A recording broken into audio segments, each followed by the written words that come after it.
2 महीने होने वाले हैं लगातार। आज इतना बड़ा प्रदर्शन दिल्ली में आप लोगों ने किया है, क्या इसके भविष्य में और आसार नजर आते हैं?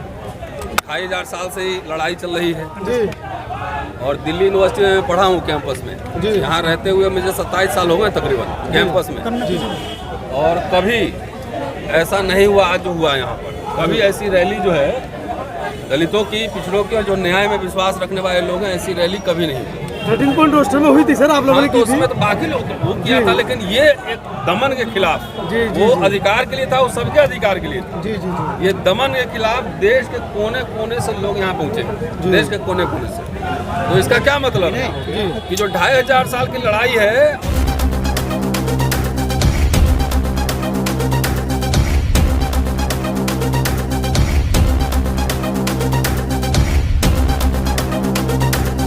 और 10 साल में मोदी जी की सरकार में प्रिंसिपल से लेके वाइस चांसलर सब मनबड़ू हो गया, इसको मनबड़ू बोलते हैं। जी जी, मन बढ़ गए हैं। मन बढ़ गए सबके। जी तो उसके खिलाफ मैं भी लड़ रहा हूँ और रितु सिंह भी लड़ रही जी। है। लड़ाई तो एक ही है, वो लड़ाई हमारी व्यक्तिगत नहीं है। मुझे पता है कि मेरा दमन होता था इसलिए नहीं दमन होता है कि मैं वतन लालू, मैं 30 जात का हूँ इसलिए दमन होता है। जी जी जी जी। तो लेकिन अब देश जो समाज समझ रहा है ना कि हम लोग लगातार जो आवाज़ उठा रहे हैं, अगर मैं चुपचाप नौकरी करता और समाज में जो भेदभाव दमन हो रहा है, जो हिंसा फैल रही है, सांप्रदायिक नफरत फैलाए जा रहे हैं, वो सब पे नहीं बोलता, चुपचाप रहता, तो क्या दिक्कत थी? हमें लड़ने की कोई जरूरत नहीं थी। रितु सिंह भी चुपचाप रहती, लड़ने की कोई जरूरत नहीं। क्यों हम लोग के ऊपर एक्शन हो रहा है? लेकिन 1 महीने से ज्यादा हो गई लड़ाई आपकी और आपको सफलता नहीं मिल पा रही है। प्रोफेसर साहब, एक बात समझ में नहीं आती है। 1 महीने से नहीं, मैं तो 7 साल से लड़ रहा हूँ। जी जी जी, आपका भी मामला तो साथ नहीं मिल रही, नहीं मिल, लड़ तो रहे हैं ना। जी। सरेंडर किया है, कहीं यहाँ झुका है? तो सफलता क्या चाहते हैं कि एक दिन में ऐसे फिटकरी लगाए सफलता मिलती है? पूरी व्यवस्था पे मनुवाद काबिज है, कोर्ट में भी न्याय नहीं मिलता है। ये लड़ाई तो सड़क की लड़ाई है ना। लगातार समाज को जागृत होने में जो है वक्त लगता है। ये सवाल है कि पहले हम लोग 1, 2, 4 लोग बोल रहे थे, अब हजारों की संख्या में देश के कोने कोने में आवाज उठ रही। और अब लड़ाई ना हमारे प्रमोशन, मेरे ऊपर तो आपको पता है महिला उत्पीड़न केस लगाया उसने जी। तो लगाया, तो मैं अगर गलत था तो 7 साल रोके क्यों मुझे सजा देते ना। बिल्कुल। हैं? लेकिन उसको डर के मारे रिपोर्ट की कॉपी अभी तक नहीं आ रही। जी जी। रितु सिंह को फर्जी मामले में फंसाई, उसके ऊपर FIR दर्ज हो गया, प्रिंसिपल पे चार्जशीट हो गया, लेकिन उस पर एक्शन नहीं हुआ। और मेरे FIR खाली हुआ, 1 दिन के लिए गिरफ्तार हुआ, तुरंत FIR हुआ, 1 दिन में गिरफ्तारी हो गई, 1 दिन में बेल ही मिल गया। तो मेरा छुट्टी नहीं मिलेगा, मेरा प्रमोशन नहीं होगा, मुझे लंदन नहीं जाने दिया जाएगा। तो क्या है? सीधा और सीधा खुली लड़ाई है। जी। ये मनुवाद और संविधान की लड़ाई है, बाबा साहब मनुवादी विचारधारा की लड़ाई है। एक तरफ गौतम बुद्ध, पेरियार, फुले, अम्बेडकर हैं, साहू जी महाराज हैं, कांशीराम है, दूसरे तरफ इनका मनु बाबा है। तो अब तक खुल के आप देखिए, इतना भीड़ कभी यूनिवर्सिटी में नहीं हुई है। प्रोफेसर साहब, मनुवाद की बात आप कर रहे हैं, उसी मनुवाद के बच्चे हमारे यहाँ प्रवक्ता बन रहे हैं आगे। आज कहाँ पे बन रहा है मैं नहीं जानता। आज पूनम पंडित को पत्रकारों ने घेर लिया इसी प्रोटेस्ट में। अच्छा, मैं क्या आप आई हैं? नहीं उनको आई। भागना पड़ा मौके से। नहीं आई है तो उनको क्यों भगाने की जरूरत नहीं थी ना। जी जी। ये लड़ाई मैंने पहले कहा ना कि न्याय पसंद जो लोग हैं वो सबका स्वागत है। न्याय पसंद बहुत सारे दलित होंगे, RSS के आदमी होंगे तो आए थे यहाँ वो पे। तो सत्ता परिवर्तन की बात कर रही है, व्यवस्था परिवर्तन की बात ही नहीं करती। सुन लीजिए मनोज जी, जी। RSS BJP के दलित और MLA MP आए थे यहाँ। कोई नहीं। तो मैं मेरी समझ कुछ और है। जी जी। वो तो पार्टी का भाई वेतनभोगी आदमी है, वो थोड़ी आएगा। उसको तो जात के नाम पे उसको खाली सुविधा दिया जाता है और कहा जाता है कि तुम्हारे जात का दमन करेंगे तो चुपचाप बैठ के खाली देखो, नज़ारा देखो। तो जो भी इंसाफ पसंद लोग हैं वो लोग अगर आए इसमें शामिल हो, ज़्यादा से ज़्यादा लोग बोले, तो देश के कोने कोने में मैसेज जा रहा है ना। अकेले ये लड़ाई सिर्फ हमारी और सिर्फ दलित समाज की नहीं, देश के संविधान की लड़ाई। आपने कई बार आवाज उठाई है कि बहुजन समाज पार्टी इस तरह के आंदोलन में नहीं आती है। आज उनके झंडे भी थे, डंडे भी थे, अच्छी बात है पदाधिकारी ना, भी थे। उनका स्वागत होना चाहिए जी। उनको पार्टी की ओर से भी रैली, तो यही बात मैं कह रहा हूँ, लोगों को स्वागत कहीं ना होना कहीं आप चाहिए। लोग व्यवस्था परिवर्तन कर रहे हैं। अब मुझे पता नहीं, लेकिन अपने हिस्से का काम हम जरूर कर रहे हैं। जी जी जी जी। अपने- सर बाबा साहब ने कहा था कि जहाँ जातिवाद होता है वो गांव छोड़ दो, वो जो मोहल्ला छोड़ दो, लेकिन यहाँ DU में जातिवाद आरोप लगाए जा रहे हैं। नहीं, नहीं, आप देखिए बाबा साहब और कुछ बोले थे, आप एक लाइन खाली सुन लेते। जी। बोले 4 मंजिला इमारत है, जो जहाँ पैदा वहीं रहेगा। आप चंद्रमा पे चंद्रयान 3 गया है ना, 500 आदमी को यहाँ पे, तो 2 साल बाद जात के हिसाब से वहाँ भी मोहल्ला बन जाएगा। तो गांव और शहर छोड़ने की बात नहीं है। जहाँ है उत्पीड़न दमन हो रहा है वहीं लड़ो, वहीं लड़ो, वहीं आंख में आंख मिला के बात करो ना। तो मुझे पता है कि दलित सब जब आंख में आंख मिला के डांटता है ना, बात करता है तो हड्डी में चोट लगता है। समझ गए?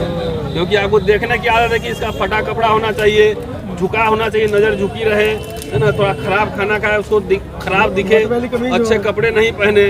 तो आप देखिए मेरा ब्रांडेड शर्ट है कि नहीं, महंगे शर्ट है, जीन्स भी महंगे हैं, चश्मा भी महंगा है सर पढ़े लिखे और सुन लो अभी, और वहाँ जब बैठ के जब उस आँख में आँख मिला के डांटता हूँ ना, मुझे पता है कि कहाँ मस्तिष्क में और हड्डी में कहाँ कहाँ चोट लगता है। इसलिए जहाँ जो हो, डरो नहीं, लड़ो, भागो नहीं दुनिया पर। सर लोग कहते हैं कि पढ़ लिख लेते हैं तो जातिवाद खत्म होता है, सब बराबर हो जाते हैं। पढ़े लिखे लोगों ने ही जातिवाद बनाई है।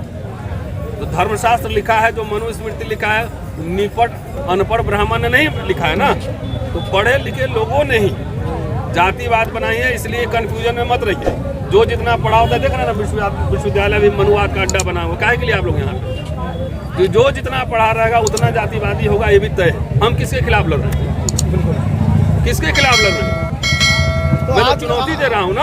आज के इसकी सर दवा क्या है सर इसकी? बहुजनों के जमावड़े से क्या संदेश क्या होगा? बहुत तगड़ा संदेश सरकार को भी चला गया होगा। अभी भी कह दिया गया है कि अब सरकार बदलेंगे तभी मानेंगे। इस प्रोटेस्ट को कमजोर करने के लिए सामने भी एक कोई प्रोटेस्ट बात नहीं, छोड़ दीजिए। प्रोटेस्ट करना सबका डेमोक्रेटिक राइट है, लेकिन हर महीने एक बड़ी रैली यहाँ पे होगी। आप इत्मीनान से रहिए, जब तक सर सरकार नहीं रैलियां पलटेगी। चलती रहेंगी, संघर्ष करते रहेंगे, मगर न्याय कब तक मिलेगा सर? मेन तो बात कैसे नहीं है। मिलेगा आप बताइए मुझे, नहीं कैसे मिलेगा? तो क्या होना चाहिए सर? क्या होना चाहिए? कैसे होना चाहिए सर? आप लोग समझते नहीं है, रैली से ही न्याय मिलेगा। 2 अप्रैल भारत बंद हुआ था तब न्याय मिला ना थोड़ा सा। 5 मार्च रोस्टर का आंदोलन लड़े तो न्याय मिला ना, रोस्टर का न्याय मिला ना। तो आप चाहते हैं हिंग फिट करके तुरंत न्याय मिलेगा, पूरे व्यवस्था पे कैप्चर्ड है वो। तो इसलिए आप घबराइए नहीं, लड़ते रहिएगा, चुप रहिएगा तो नहीं मिलेगा। लड़ते लड़ते मर जाएंगे। फिर कोई बात नहीं। ये वो समाज है, हड्डियों के ऊपर खाल नहीं है। कोई बात नहीं, तब भी 2500 साल से लड़ाई तो चल रही है ना। हर युग में कुछ लोग लड़ने वाले पैदा हुए हैं ना, तो जो मरे हुए उस पर क्यों बात करें? जो लड़ रहे हैं उस पर बात करेंगे ना। इसी 10 साल में 3 बार किसानों ने एक बार हराया सरकार को, दलितों ने 2 अप्रैल वाला आंदोलन सफल किया। अभी जो है 5 मार्च का रोस्टर आंदोलन विश्वविद्यालय ही गढ़ था, यहीं से शुरू हुआ था पूरा। इसी जिस जगह आप खड़े हैं, सरकार को हारना पड़ा ना। तो लड़ते रहना है, बोलते रहना है। ये कि आज क्यों नहीं मिला? नहीं मिलेगा भाई। उसका चपरासी से लेकर प्रधानमंत्री कार्यालय तक उसके सिस्टम पूरे बने हुए हैं। कोर्ट में भी जाएंगे तो आपको तुरंत न्याय नहीं मिले, जानते हुए भी। मैं तो सुप्रीम कोर्ट तक लड़ा हूँ ना मुकदमा। अभी भी 4 हाई कोर्ट में चल रहे हैं, 31 हजारी में है, एक कानपुर में है, मुकदमे है। तो मेरा जमीन का लड़ाई है। 1 मिनट, बिल्कुल व्यक्तिगत तो नहीं है। व्यक्तिगत नहीं ना, मुकदमा किस लिए लड़ रहा हूँ? समाज के बिहाफ पे लड़ रहा हूँ, और मैं जानता हूँ ये सब होगा। तो इससे डरना नहीं है। मुकदमे चलते रहेंगे, 10-20 होते रहे, कोई बात नहीं। सर प्रियंका गांधी कहती है लड़की लड़ सकती हूँ। अर्चना गौतम वहाँ गई तो यार कहाँ पे हसुआ के बियाह में खुरपी का गीत गा रहे हो? उसे न्याय नहीं मिल रहा सर। हसुआ के बियाह में 50 तरह का सवाल लेके मत आओ। यहाँ जिस मूवमेंट में आया उसकी बात करो। अब कौन कहाँ गया नहीं गया उसके मैं क्या, उसके लिए मैं जिम्मेदार हूँ? कहने का मतलब वो भी तो समाज की सर है। समाज उसके लिए मैं जिम्मेदार हूँ। मंदिर में गई वहाँ भी पिट के आई, कांग्रेस ऑफिस में गई वहाँ पिट के आई। तो वो हमसे क्यों पूछ रहे हो भाई? इस जो विश्वविद्यालय में आए हो, विश्वविद्यालय में जो आंदोलन चल रहा है इसके बारे में बात करो। 50 तरह का बात करोगे, 50 तरह का जवाब नहीं देंगे। इस मूवमेंट में आए हो ना। अब अमेरिका में ये हो रहा है, लंदन, सब एक ही इंटरव्यू में पूछोगे तो 5 घंटा बैठना पड़ेगा, 5 ड्रेस चेंज करना पड़ेगा। ये आदत थोड़ा बदली। उसके बारे में मान लो किसी चीज के बारे में आइडिया नहीं है। यहाँ विश्वविद्यालय के आंदोलन पे ये प्रेस वार्ता चल रही है। चलिए थैंक यू।